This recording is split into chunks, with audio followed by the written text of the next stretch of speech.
आत्मा, भूत प्रेत और आलोकित शक्तियों, अगर आपके दिमाग में भी इन चीजों को लेकर विचार आते हैं तो मैं आज एक ऐसे किले के बारे में बताने जा रहा हूँ जिनको सुनते आपके रोंगटे खड़े हो जाएंगे। और इस वीडियो में मैं आपको एक ऐसे जाने माने व्यक्ति के बारे में बताऊंगा जिनकी मौत इनके ही कारण हुई। बुरी शक्तियों तो सच में भी माना जाता है। तो चलिए शुरू करते हैं। स्वागत है आपका आपके अपने चैनल एनआर बायोग्राफी में।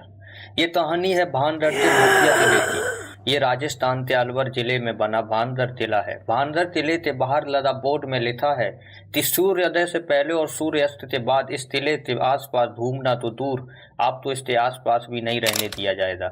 लेकिन इसके पीछे का राज क्या है? भानगढ़ के किले के पीछे दो मेन कहानी है।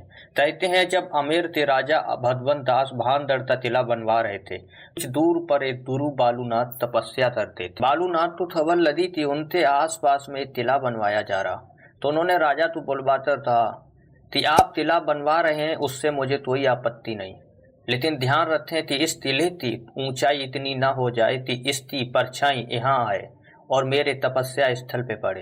राजा ने गुरु की बात मानी और किले के निर्माण में इस बात का खास ख्याल रखा। लेकिन जब तीसरी पीढ़ी ने भानगढ़ की किले की गद्दी संभाली तो उन्होंने इस बात को सीरियसली नहीं लिया और किले की ऊंचाई बढ़वा दी, जिससे किले की परछाई गुरु के बालूनाथ तक पहुंच गई।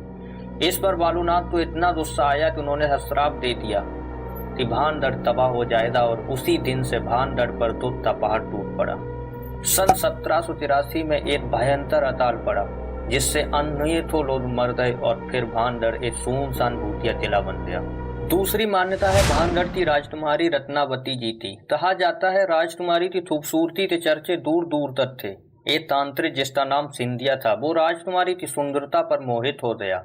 उसने राजकुमारी को पाने के लिए काला जादू किया, लेकिन राजकुमारी ने उसकी चाल समझकर जादू को उल्टा तांत्रिक पर ही केंद्रित कर दिया, जिससे उसकी मौत हो गई। मरते मरते सिंधिया ने श्राप दिया कि भानगढ़ तबाह हो जाएगा और हमेशा बहता रहेगा।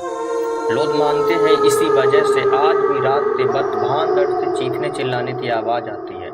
रात में कोई भी इस जगह के आसपास नहीं जाता। पैरानॉर्मल एक्सपर्ट भी इस जगह की सच्चाइयों को सुलझाने आए, लेकिन इस किले की शक्तियों तो आज तक कोई समझ नहीं पाया। साल 2016 में इंडियन पैरानॉर्मल सोसाइटी हेड गौरव तिवारी ने भी यहाँ से रिसर्च की, लेकिन कुछ ही महीने बाद उनकी अचानक से मौत हो गई। ये मौत भूत प्रेत या किसी पैरानॉर्मल ताकत का नतीजा थी। ये आज तक राज है। तो दोस्तों, ये थी भानगढ़ की कहानी। और ऐसे ही वीडियोस देखने के लिए चैनल को सब्सक्राइब कर लें और बेल आइकन तो ऑल पे सिलेक्ट कर लें। मिलते हैं एक और नई कहानी के साथ, तब तक के लिए धन्यवाद।